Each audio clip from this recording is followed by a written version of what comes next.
All right, well, it's the end of the day, and today is Friday. I'm off work, and I am so happy about that. Again, if you hear the sound in the background, it is the fan, and I do not apologize for that sound because it's kind of hot. It's not super hot today. It's supposed to rain soon, and on my Discord, if you guys join that, be sure to join. It's going to be down in the description box below. You'll see what my grass looks like. It is burnt. And this time of year, typically there's not a lot of rain in this area, so unless you water your lawn, which I don't do, I don't see the point in doing that. I think it's kind of a waste, but people do what they want to do, right? Most yards will be kind of this color because the lack of rain. Now, granted, under trees and stuff like that, so there's a lot of properties around here where there's a tree covering the front yard. Those are good because it's protected from the hot sun. Our backyard is covered by neighbors' trees, so they're tall enough and the house is within the right proximity to where very little sunlight hits the backyard. Most of it hits the garden because that's why we put it where we put it. And then there's other areas that barely gets a lot of sunlight. And so that area stayed green for so long. Now it is also being burnt. It just shows you how dry it has been here. But it's supposed to rain today, tomorrow, and on Sunday. We'll see what happens. You guys don't really care about that. You do care about this. And it's not surprising that this is the case. Sound Transit. Now, Sound Transit is the agency that's building the light rail system throughout the region. They're actually going to connect when it's all said and done, long after I'm dead, probably. It's true.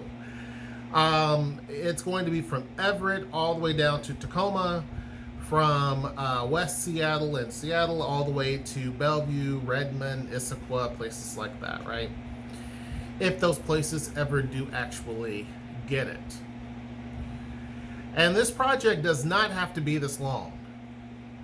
Now, there are people who will tell you, oh, well, they have to, it takes a long time because of all of this and all of that, and they want to build it correctly, and they want to do this and do that, which is total BS.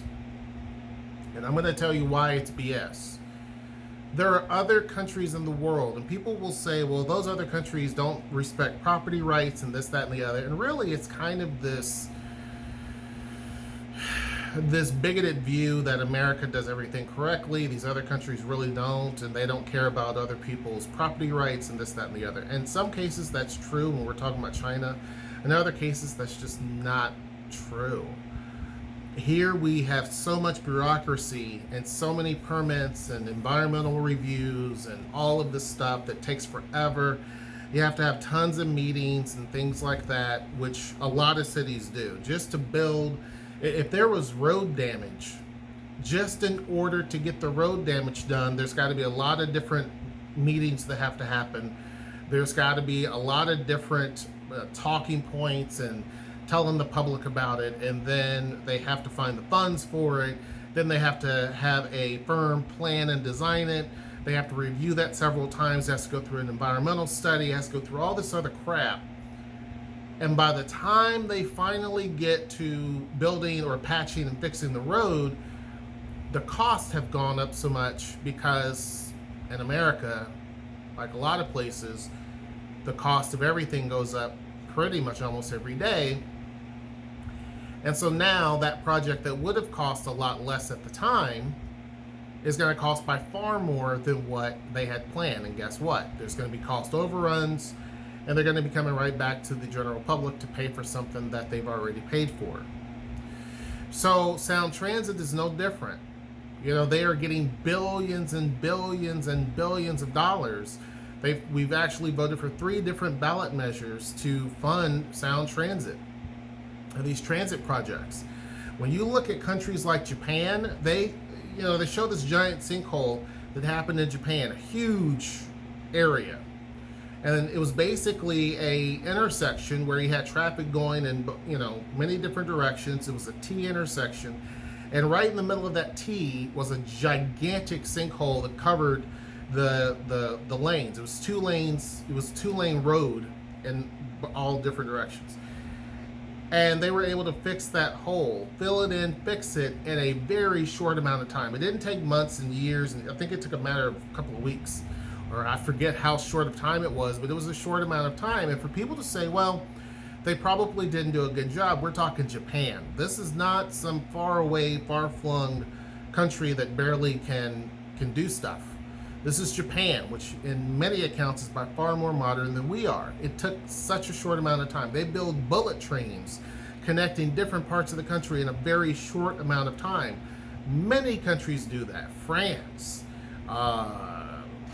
South Korea. It's a short time frame compared to the United States. They were looking at even Canada. It's a shorter time frame than the United States on any sort of project. Mainly because we're trying to please people, not just the general public, but you have people who are elected where everybody has to have buy-in and everybody has to agree and everybody has to say, okay, I think maybe we could do it. I don't know, let me think about it. And we're not doing what's right for the public good. We're worried about one person and that one person's view, but we're not worried about the general public who's paying tons of money while this person gets their head on straight. This is exactly what happened in Seattle when you look at the mayor, Durkan, who she waited forever to approve the streetcar connection. You have 2 fragmented lines. They're going to connect the 2 lines. The mayor that had left, Ed Murray, had already said this is something that shouldn't move forward. He got out of office. She comes along and literally hasn't done much but get in the way. So now that project, because she felt it was too expensive, given the fact that here things are kind of expensive anyway, because you're dealing with hills, you're dealing with land issues, or soil condition issues, you're dealing with all the stuff, they have to put in certain measures, right? I get that. But all that stuff was done, she halted it because she felt like it was too expensive.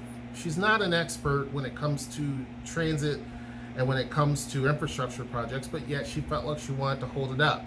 Then when she finally was told by businesses that please connect it because this is a vital connection point, it's going to also connect one of the popular areas of Seattle, which is Pike Place Market, and that whole area, Pioneer Square, would be connected to South Lake Union, which is by Amazon. It was important, especially given the amount of parking situations and issues that Seattle has. By the time she agreed to do that, the costs had ballooned beyond anything that people had expected, and more than likely the project's not going to get done. When we're looking at Sound Transit, we're now, in terms of Everett was supposed to have their Sound Transit was supposed to go into Everett in the year 2036. Now, Everett did not like that because, like Tacoma, Snohomish County, Linwood, Everett, all those places have been forking over a lot of money and haven't really gotten much. And so they were like, we want that to be, a little sooner. Sound Transit said, we can try, but not by much. Now, instead of it coming in 2036, it's now going to be pushed back to 2041. 20 years from now. 20 years from now, Everett will finally get tracks in downtown Everett. In 20 years. At that point, to give you an idea, in 20 years, I'll be 63 years old by the time tracks reach Everett, Washington. I'd be retired. I'm a senior citizen at that point. At that point, Zoe will be 30 years old. My oldest child will be 30 years old. My youngest child would be 26. Now, right now, my youngest kid is making little toys and playing with toys. She'll be a grown woman out of college by the time they get to Everett. Ballard, they were supposed to get because Ballard is very busy. It's really developed. They were supposed to get the light rail system in 2035. It's now going to be 2039. So it's a 4-year difference, but still. And when you look at this is the main issue that I have. When you look at places that are wealthy, mostly white areas, very wealthy white areas of the region, we're talking Redmond, Bellevue, all of those, they're going to be done on time.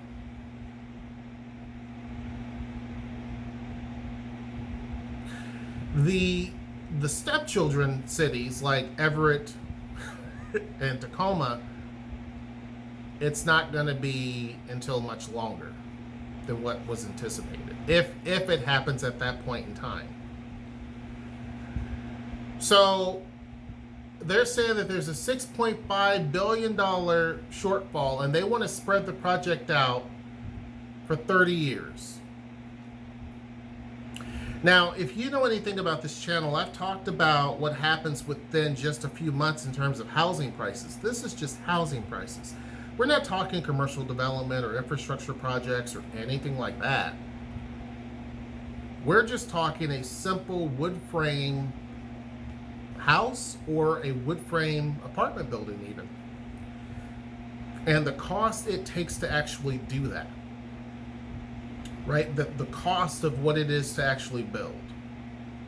In Seattle, I think the average cost is about $400 and something a square foot. It has leapfrogged quite a bit.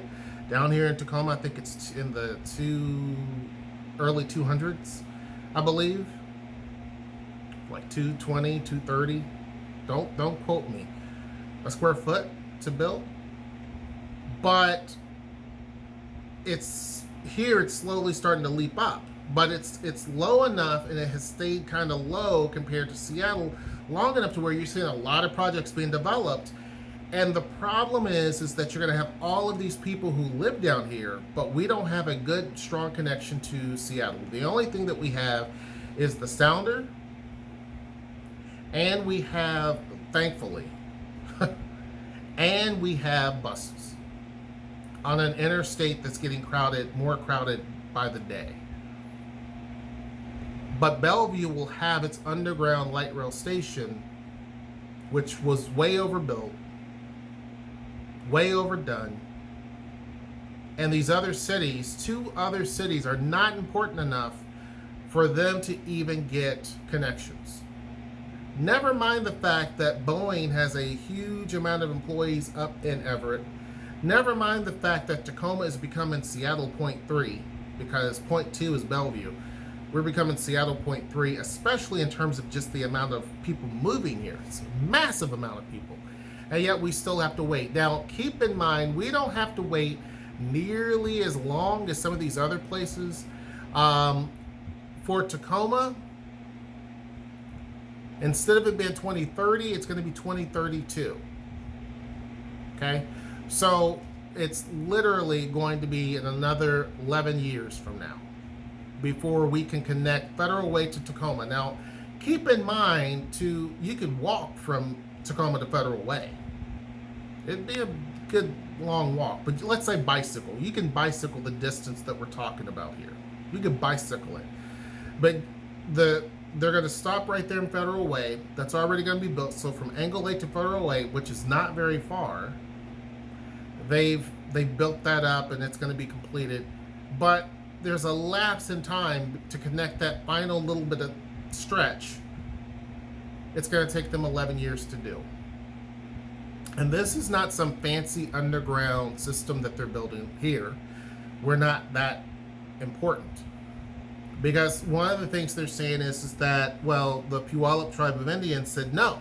Because there's possible right there in the Dome District what used to be a very significant an important historical site for natives, and it could be burial grounds. It could be a lot of different things that you could be disturbing going underneath. They don't want that to be desecrated. Makes good sense. However,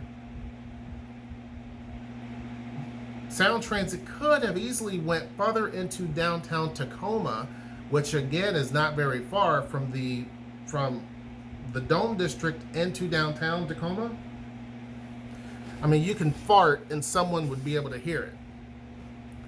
And yet they could easily go into downtown Tacoma and build it underground. But we're not one of those important cities to do that.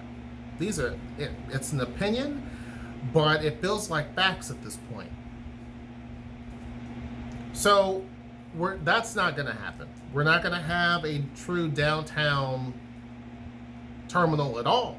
What they're saying is that, well, you have the Link Light Rail, or the Tacoma Link. And so that is what's going to connect you into the city. Okay. And to be honest with you, without the Link Light Rail, a lot of the projects that you see downtown may not have happened, because a lot of these developers are building close to the line. And in fact, Tacoma itself, Pierce Transit should build more streetcar lines in the city of Tacoma. Because if you're noticing the development, a lot of these big housing projects are going along where these light rail lines are, because they're not wanting to spend a huge amount of money on parking. So if I can build close to the transit line, people can take the transit to get to where they got to go.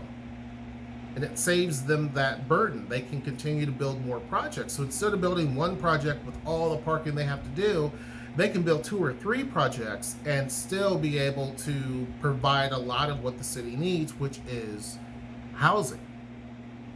So really, Pierce Transit should pick up the ball and start building feeder lines, streetcar lines throughout the city. Start off with very small lines connecting important areas of the city. And that, to me, would extend this building momentum that we're seeing. It's unfortunate that they didn't do that along Pack Avenue. Very unfortunate, but whatever. We're getting a BRT line. But it's sad that it's going to take this long, and there's a possibility that they were talking about they may have to go back to voters to approve another amount of funding, which is probably not going to happen. Why? Well, this is like a legacy project. If you were a kid, and I said this before and other people have said this, if you were 18 years old, you started working for Sound Transit, or one of the construction companies that is used to do this project. Let's say you're 18 years old. You could retire. You could safely retire and still have worked on this project your whole entire time. That's what's sad. That's the sad part, that we take this long to do it. Meanwhile, in other countries, it's half the amount of time. And we can't use the excuse of the soil. We can't use the excuse of an earthquake area. We can't use the excuse that we're along the coast, because Japan. They have by far more frequent earthquakes. They have a lot more density than we can ever even think of here. They're along a coastal line. Their soils are somewhat alluvial as well. You can't use that excuse. Why are they building it much faster? Why is it in Vancouver, which is, again, same? Why is it that they're able to build it half the amount of time, half the amount of cost in many respects than what we're able to do down here? And the reason that they're going into this article, they're talking about the fact that you have to sit here and have meeting after meeting after meeting with people. You got to get an opinion of how, everybody in the room has their opinion of what they need to, what they want. Remember when they were going to build over into Ballard.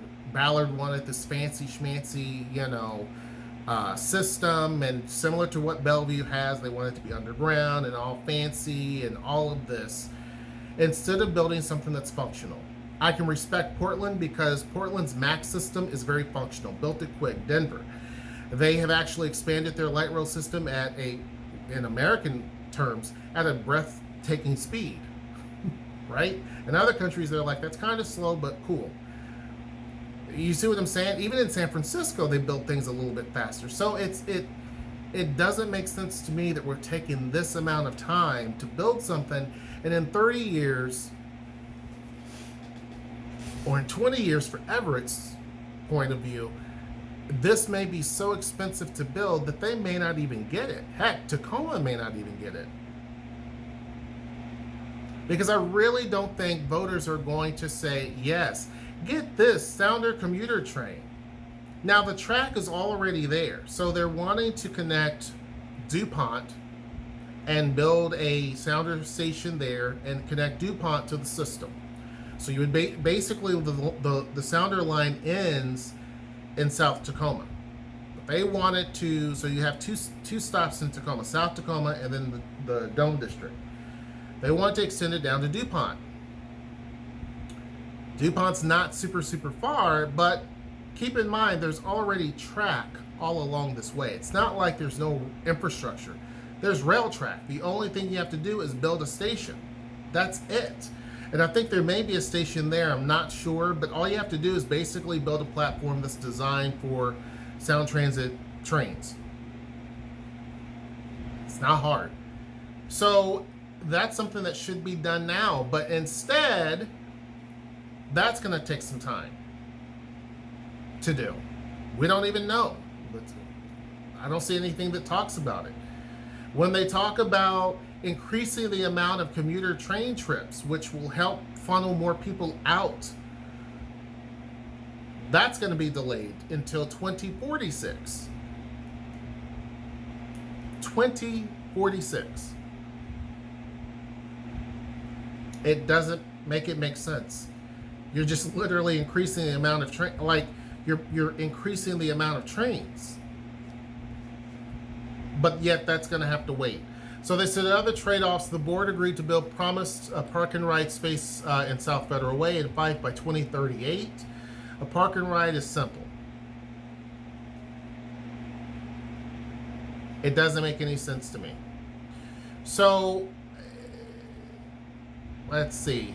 So listen to this. Board member Deborah Juarez, a Seattle City Council member from North Seattle, has championed that site for 6 years. She said afterwards that $30 million has already gone into station design and construction. Contractors on the 2024 Northgate Linwood line built columns and wide platform bases already that travelers can see from Interstate 5, so completing it now is cheaper than rebuilding the area in 2036, as one realignment plan suggests. She's got a point. So why is it that you can't go ahead and get that done now in 2021, but yet you want to rebuild it in 2036 when it's going to be much more expensive?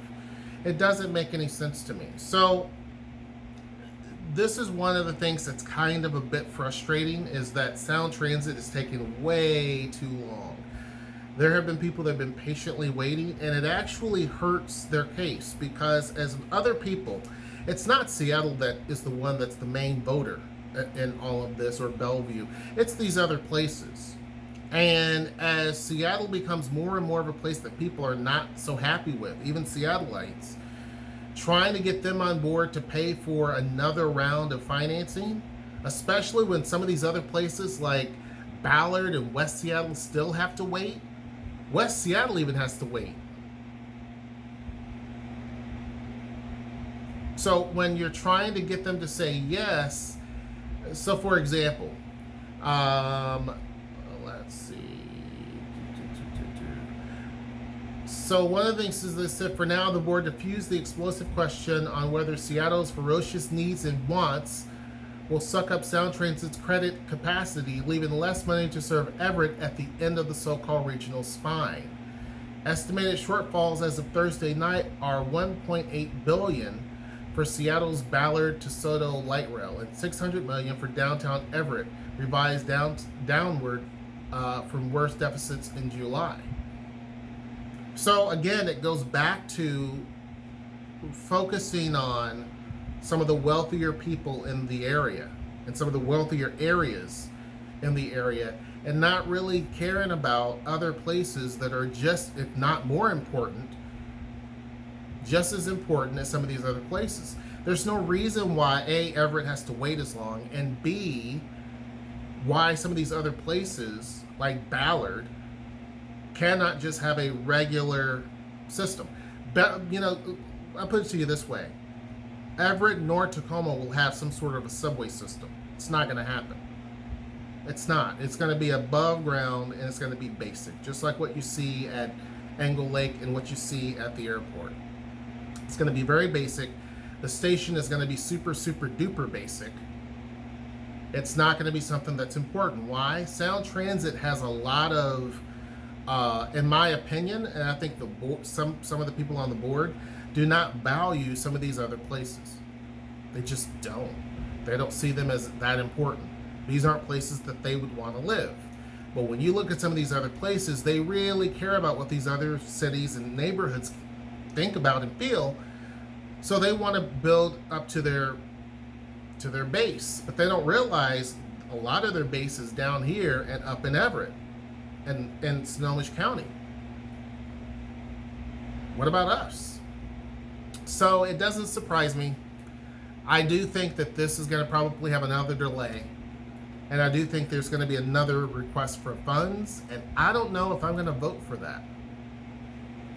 To be honest with you, I don't know if I'm going to vote for that. I think that once people see the massive gridlock of traffic that's going to get worse and worse and worse, once they see that Tacoma and Everett too becomes more important than what we are today, that it's going to create a lot more problems for Seattle. And I think that really that falls into the hands of Sound Transit and the people that make that do its thing. I think that you're going to have a lot of people who are going to be really upset looking at this. Not only people who live right there in Seattle, but outside of it. I think that it's going to be a lot of people upset because technically we're victims of paying for something that we're not getting a whole lot out of, especially places like Everett. At least Tacoma has the Tacoma Link Light Rail. Everett has nothing, and they're paying for it. Anyhow, hope you guys enjoyed this video. Make sure you like, share, subscribe, join the Discord. Until next time, I will see you. Take care.